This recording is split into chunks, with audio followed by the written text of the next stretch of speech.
84 ലക്ഷത്തിൽ പരം ജീവജാലങ്ങളാണ് ഈ ഭൗമമണ്ഡലത്തിലുള്ളത്. ഏറ്റവും ടോപ്പ് മനുഷ്യനാണ്. കാരണം എന്താ, മനുഷ്യന് മാത്രമേ കാണാൻ പറ്റാത്തതിനെ ഉൾക്കണ്ണുകൊണ്ട് കാണാൻ പറ്റും.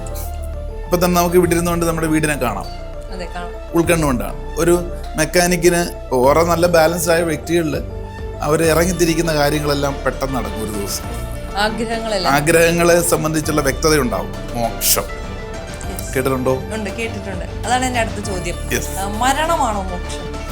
യെസ്, വളരെ വലിയൊരു ക്വസ്റ്റ്യൻ ആണ് ചോദിച്ചത്. കാരണം മരിച്ച ശേഷം മോക്ഷത്തിനാണ് പിന്നെ ജനിക്കേണ്ട ആവശ്യം ഉണ്ടായിരുന്നത്. 84 ലക്ഷത്തിൽ പരം ജീവജാലങ്ങളാണ് ഈ ഭൗമമണ്ഡലത്തിലുള്ളത്. ഏറ്റവും ടോപ്പ് മനുഷ്യനാണ്. കാരണം എന്താ, മനുഷ്യന് മാത്രമേ കാണാൻ പറ്റാത്തതിനെ ഉൾക്കണ്ണുകൊണ്ട് കാണാൻ പറ്റും. ഇപ്പം തന്നെ നമുക്ക് ഇവിടെ ഇരുന്നുകൊണ്ട് നമ്മുടെ വീടിനെ കാണാം, ഉൾക്കണ്ണുകൊണ്ടാണ്. ഒരു മെക്കാനിക്കിന് ആ എഞ്ചിൻ്റെ തകരാറ് എന്ത് എന്നുള്ളത് ഇറങ്ങി നോക്കാതെ അറിയാൻ പറ്റും. സൗണ്ട് കേട്ടാൽ മതി. അയാൾ അതിനെപ്പറ്റി പഠിച്ചിട്ടുണ്ട്. അപ്പോൾ കാണാൻ പറ്റാത്തതിനെ നമ്മളിത് പഠിച്ചു കഴിഞ്ഞാൽ എവിടെയാണ് തകരാറെന്ന് മനസ്സിലാക്കാൻ, എന്നിട്ട് അതിനെ കറക്റ്റ് ചെയ്യാൻ. അപ്പോൾ നമുക്കറിയാം എവിടേക്കാണ് കണ്ടാമിനേഷൻസ്. ഇനി അത് വരാതെ നോക്കും. വരാതിരിക്കാൻ എന്തെല്ലാം കാര്യങ്ങൾ പ്രാക്ടീസ് നമ്മൾ പഠിപ്പിച്ചത് അപ്പോൾ ഡ്രൈവിംഗ് സ്കൂളിൽ പഠിക്കുന്ന പോലെ തന്നെ അതായിക്കഴിഞ്ഞാൽ പിന്നെ ഇൻഡ്യൂഷൻസ് ഒക്കെ കിട്ടി തുടങ്ങും. വ്യക്തികളുടെ ഇൻഡ്യൂഷൻ കിട്ടും. ഇപ്പോൾ ഓരോ നല്ല ബാലൻസ്ഡ് ആയ വ്യക്തികളിൽ അവർ ഇറങ്ങിത്തിരിക്കുന്ന കാര്യങ്ങളെല്ലാം പെട്ടെന്ന് നടക്കും. ഒരു ദിവസം ആഗ്രഹങ്ങളെ സംബന്ധിച്ചുള്ള വ്യക്തത ഉണ്ടാവും. പിന്നെ വരുന്നത് ഇവരിലേക്ക് സെൻറ്റർ ഓഫ് അട്രാക്ഷൻ, ആൾക്കാരുടെ അട്രാക്ഷൻ ഉണ്ടാവും. ഇനി ഇതൊന്നും പഠിച്ച് ചെയ്യാത്തവരിലും പലപ്പോഴും ഉണ്ടാകാറുണ്ടല്ലോ. ചില ദിവസങ്ങളിൽ നമുക്ക് നിമിത്തങ്ങൾ പോലെ ചില നല്ല അനുഭവങ്ങൾ വരും. ഇൻഡ്യൂഷൻസ് വരുന്നത് നടക്കാറില്ലേ? അത് ചില നേരങ്ങളിൽ കണക്റ്റ് ആകുന്ന കോസ്മിക്കുമായിട്ട്. അത് കൃത്യമായിട്ട് മാനേജ് ചെയ്ത് കഴിഞ്ഞാൽ നമുക്ക് സമാധിയിൽ പോകാൻ സാധിക്കും. റീസൺ ഉണ്ടോ ഈ ഇങ്ങനെ കണക്ട് ആവുന്നതിന്? യെസ്, അതിന് ഒന്ന് നമ്മൾ റേഡിയോ ഉദാഹരണം പറഞ്ഞാൽ അത് നല്ല ഫങ്ഷനിങ് ഉള്ളതല്ല. എന്നാൽ ചില നേരങ്ങളിൽ ഒരു തട്ട് കിട്ടിയ ഷൂന്ന് കിട്ടും, കണക്ഷൻ കിട്ടും എന്ന് പറഞ്ഞ പോലെ ചിലർക്ക് ചിലത് സമയത്ത് കിട്ടും. അപ്പോൾ ഇവർ ചിലപ്പോൾ ഈ കാര്യം അറിയാത്തതാണ് അത്ഭുതപ്പെട്ടു പോകും. ഇപ്പോൾ ഇതെന്താ എനിക്ക് സംഭവിക്കുന്നത്, ഞാൻ വിചാരിച്ച കാര്യം തന്നെ നടക്കുന്നു. അല്ല, ഞാൻ ഒരാളെ പറ്റി ചിന്തിച്ചാൽ ഒരു ആക്സിഡൻറ്റ് പെടും, പിറ്റേ ദിവസം ആക്സിഡൻ്റ് ആക്കി വെക്കുന്നു. അയ്യോ, അത് ഞാൻ ചിന്തിച്ചുകൊണ്ടാണോ എന്ന് ഇവർ ഭയപ്പെടുന്നു. ആക്ച്വലി ഇവരുടെ സിദ്ധിയല്ലത്. ചില നേരങ്ങളിലുള്ള ആ സിഗ്നൽ കറക്റ്റാകുമ്പോൾ കിട്ടുന്നതാണ്. ചിലർക്ക് ഓർക്കാൻ പറ്റുന്നില്ല, ചിലർക്ക് ഇത് കൺസിസ്റ്റൻസ് ആയിട്ട് കിട്ടും. അപ്പോഴതിൻ്റെ റീസൺ എന്ന് പറയുന്നത് ഈ ഓറയും അല്ല നമ്മുടെ ഈ ചക്രകളുടെ എനർജി ഫീൽഡും കോസ്മിക് ഫീൽഡും നമ്മുടെ കണക്ടിവിറ്റി കിട്ടുമ്പോഴാണ്. അതാണ് ഇതിന്റെ ഭാഗം തന്നെയാണോ ഈ ചക്ര ആക്ടിവേഷൻ എന്ന് പറയുന്നത്? യെസ്, അതായത് ഞാൻ പറഞ്ഞല്ലോ ഈ ഓറയുടെ ഒരു സെൻട്രൽ പോയിന്റ്സ് എന്ന് പറയാം 7 ട്രാൻസ്ഫോർമർ. ഇപ്പം നമ്മുടെ വീട്ടിലേക്ക് വൈദ്യുതി വരുന്നത് നിയറസ്റ്റ് ആയിട്ടുള്ള ഒരു ട്രാൻസ്ഫോർമറിൽ നിന്നാണ്. എന്ന് പറഞ്ഞാൽ 7 ചക്രകളിൽ നിന്ന് നമ്മുടെ ബോഡി ആകമാനമുള്ള സബ് സെൻറ്ററുകളുണ്ട്. അപ്പോൾ ചക്രകളിൽ ഈ പറയുന്ന എനർജി ലോസ് ആണെങ്കിൽ അതിനെ ആക്ടിവേറ്റ് ചെയ്യാനായിട്ട് ക്ലെൻസിങ് മെത്തേഡ് ദിവസവും ചെയ്യണം. ഇപ്പോൾ ചക്രകളെ നമുക്ക് പലപ്പോഴും പല കളർ കൊണ്ടാണ് തിരിച്ചറിയുന്നത്. ഈ എനർജിയെ കാണാൻ പറ്റില്ലല്ലോ, ഊർജ്ജത്തെ കാണാൻ പറ്റാത്തത് കാരണം ഓരോ നാമങ്ങൾ ഇട്ടിരിക്കുന്നു എന്നുള്ളതാണ്. ഇപ്പം നമ്മുടെ ബോഡി എനർജി ബോഡിയാണ്, ഓറിക് ബോഡിയാണ്. നമ്മൾക്ക് ഇട്ടിരിക്കുന്ന പേര് നമ്മുടെ എനർജിക്ക് ഇട്ടിരിക്കുന്ന പേരാണ്. ഇപ്പം ശില്പയ്ക്ക് ഇട്ടിരിക്കുന്ന പേര് ശില്പ ജീവിച്ചിരിക്കുന്ന കാലഘട്ടത്തിൽ ചുറ്റുമുള്ളവർക്ക് അറിയാൻ വേണ്ടി ഇട്ടിരിക്കുന്ന പേര്, എനർജിക്ക് ഇട്ടിരിക്കുന്ന പേരാ. എനർജി പോയി കഴിയുമ്പോഴോ ഇനി ആളുടെ ബോഡി വന്നു എന്നല്ല ചോദിക്കാം. ആ എനർജി പോയി. ഇപ്പം ദൈവങ്ങൾക്ക് ഒരേപോലെ തന്നെ 33 കോടി ദൈവങ്ങൾ കേട്ടിട്ടില്ലേ? ഭജിക്കാൻ പറ്റാത്ത, വിഭജിക്കാൻ പറ്റാത്ത എനർജിയാണ് ഭഗവാൻ. അപ്പോൾ ആ ഭഗവാനെ പല പേരിട്ട് വിളിക്കുന്നു. അത് ഏത് പേരിട്ട് വിളിച്ചാലും എല്ലാം ഒന്നാണ്. ഏകം സത്വിപ്രാ ബഹുധാവദന്തി എന്ന് പറയും. എല്ലാം ഒന്ന് തന്നെയാണ്. അപ്പോൾ ഈ ഉദാഹരണം നമ്മൾ കൃഷ്ണൻ എന്ന് പറഞ്ഞാലും വിഷ്ണു എന്ന് പറഞ്ഞാലും ശിവൻ എന്ന് പറഞ്ഞാലും അള്ളാഹു എന്ന് പറഞ്ഞാലും ജീസസ് എന്ന് പറഞ്ഞാലും എല്ലാം ഒന്ന് തന്നെയാണ്. അതുകൊണ്ടല്ലേ എല്ലാ മതങ്ങളും പറയുന്നത് ദൈവത്തിന് ഒറ്റ സ്വഭാവമേ ഉള്ളൂ, ശാന്തിയാണ്, സ്നേഹമാണ്, സർവ്വവ്യാപിയാണ്, നിരാകാരിയാണ്, ആകാരമില്ല. ഇതെല്ലാവരും പറയുന്നതല്ലേ. ഇത് മനസ്സിലാക്കാൻ ഡിഫറെൻറ്റ് വേ, പല വഴികളിലൂടെ ഇത് മനസ്സിലാക്കാം. അതിൻ്റെ കാരണം ജനിതകമായിട്ട് നമ്മൾ ജനിച്ചു വന്നപ്പോഴേയുള്ള സംസ്കാരങ്ങളുണ്ടല്ലോ, നമ്മൾ കണ്ടു കേട്ട പഠിച്ചു, അതൊരു ബിലീഫ് സിസ്റ്റം എല്ലാവരുടെയും. അതിലൂടെ തന്നെ അതിലേക്ക് എത്താം. ഏത് വഴി എത്തിയാലും എത്തുന്നവരടുത്ത്. പക്ഷെ പലപ്പോഴും ഈ മനുഷ്യൻ്റെ കുബുദ്ധി ഇവിടെ ഇടയ്ക്ക് ഇടപെടും. അവർ പറയില്ല ഈ വഴി മാത്രമാണ് ശരി. അവിടെയാണ് ഈ കോൺട്രവേഴ്സികൾ ഉണ്ടാകുന്നത്. ഇത് അറിയുന്നവർ വ്യക്തമായ രീതിയിൽ മനസ്സിലാക്കി കൊടുക്കുകയില്ല അണികൾക്ക്, അതാത് രംഗം എന്നുള്ള എവിടെയാണേലും. അങ്ങനെ അവരറിഞ്ഞാൽ ബോധവാന്മാരായുള്ള കുഴപ്പം എന്താ? അറിഞ്ഞാൽ ഇവരെ അണികൾ അല്ലെങ്കിൽ ശിഷ്യന്മാരായിട്ടുള്ള അല്ലെങ്കിൽ സാധാരണ ഭക്തരായിട്ടുള്ളവർ അംഗീകരിക്കില്ല.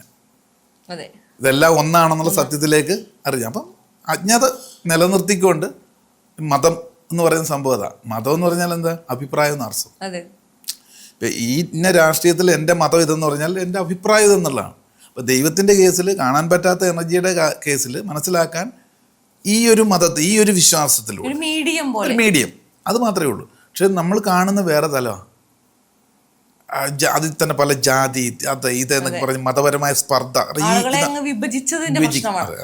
അത് അജ്ഞതയുടെ ഭാഗവും പിന്നെ അതിബുദ്ധി ഉണ്ടാവും ഇതിൻ്റെ പിന്നിൽ. ഒന്ന് അജ്ഞത. അതിബുദ്ധിമാന്മാർക്ക് ഈ രീതിയിൽ ഇങ്ങനെ ഒരു സർക്കിൾ നിർത്താം.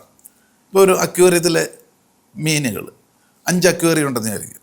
5 അക്വേറിയത്തിൽ മീനുകൾക്ക് അതിനകത്തുള്ള കാര്യം അറിയുള്ളൂ. അതാണ് അവർക്ക് പ്രമാണം. എന്നാൽ ഇവിടുന്ന് കായലിലോട്ട് ചാടിയാലോ എല്ലാവരും ഈ കായലിലോട്ട് ചാടാൻ പലപ്പോഴും സമ്മതിക്കില്ല. അപ്പോൾ ഇതെല്ലാം ഓരോ എല്ലാവരുടെ ഉള്ളിലും അടങ്ങിയിരിക്കുന്ന എനർജി ഫീൽഡ് എല്ലാം ഒന്നാണ്. അത് ഏറ്റക്കുറച്ചിലുണ്ടാവും. നമ്മളതിനെ മനസ്സിലാക്കി കഴിഞ്ഞാൽ, അതിനെ ട്യൂൺ ചെയ്ത് കഴിഞ്ഞാൽ സ്വാഭാവികമായിട്ടും ഈ ഭൗതിക ജീവിതത്തിൽ ജീവിക്കുമ്പോൾ തന്നെ നമുക്ക് എന്താണോ നേടേണ്ടത് അതെല്ലാം മോക്ഷത്തിലേക്ക് എത്തിക്കാൻ സാധിക്കും.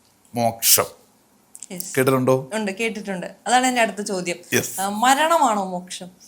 യെസ്, വളരെ വലിയൊരു ക്വസ്റ്റ്യനാണ് ചോദിച്ചത്. കാരണം സാമാന്യ ജനങ്ങളുടെ ഇപ്പോൾ കേട്ടുകൊണ്ടിരിക്കുന്നവരും മനസ്സിലാക്കിയിരിക്കുന്ന മോക്ഷം എന്ന് പറഞ്ഞാൽ മരണം. അതായത് പദാനുപദം അർത്ഥം മോഹത്തിൻ്റെ ക്ഷയമാണ് മോക്ഷം.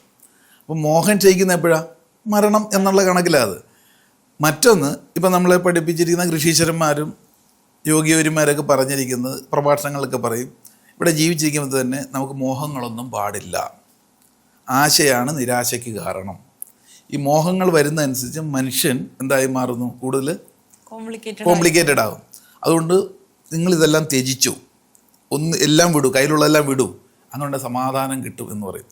ഇത് കേട്ട് കുറേ പാവങ്ങളുള്ള വസ്തുക്കളൊക്കെ എഴുതി കൊടുത്ത്, ആശ്രമങ്ങൾക്കൊക്കെ എഴുതി കൊടുത്തിട്ട് മോക്ഷം കിട്ടുമെന്ന് പറഞ്ഞ് പല ആശ്രമത്തിലൊക്കെ ചെന്ന് പെട്ടിട്ടുള്ള ഒരുപാട് ആൾക്കാരെ എനിക്കറിയാം. സത്യത്തിൽ മോക്ഷം എന്ന് പറഞ്ഞാൽ മോഹത്തിൻ്റെ ക്ഷയം ഒന്നും ഇല്ലായ്മയല്ല. എന്തുണ്ടോ ഉള്ളതിൽ മോഹം തൃപ്തിപ്പെടുത്തുക എന്നുള്ളതാണ് മോക്ഷം. അത് ഈ ഒരു ശരീരം വിട്ടു കഴിഞ്ഞാൽ നമുക്ക് അനുഭവിക്കാൻ പറ്റില്ല. മരിച്ച ശേഷം മോക്ഷത്തിനാണ് പിന്നെ ജനിക്കേണ്ട ആവശ്യം ഉണ്ടായിരുന്നില്ല. അല്ല, എല്ലാവരും പോയി ആത്മഹത്യ ചെയ്ത പോലെ. ഇതെന്തെങ്കിലുമൊക്കെ നമുക്ക് പ്രശ്നം ഉണ്ടാകുന്ന സമയത്ത് ഇങ്ങനെയുള്ള നെഗറ്റീവ് ഫിലോസഫി വർക്കൗട്ട് ചെയ്ത് ചിലരൊക്കെ പോയി ആത്മഹത്യ ചെയ്യും. സത്യത്തിൽ നമുക്ക് വേണ്ടതെല്ലാം, ഭൗതിക ജീവിതത്തിൽ വേണ്ടതെല്ലാം ഇവിടെ ഒരുക്കി വെച്ചിട്ടുണ്ട്. അതിനെ നമുക്ക് കാണാൻ പറ്റാതെ പോയി ഇത്രയും നാളും. എൻ്റെ ഒരു പെർസ്പെക്റ്റീവ് എന്ന് പറഞ്ഞാൽ പ്രാക്ടിക്കൽ സ്പിരിച്വാലിറ്റിയാണ്, പ്രായോഗികമായ ആത്മീയത. ഈ ആത്മീയത എന്തിനാ? ഭൗതിക ജീവിതത്തിൻ്റെ ടോണിക്കാണ്.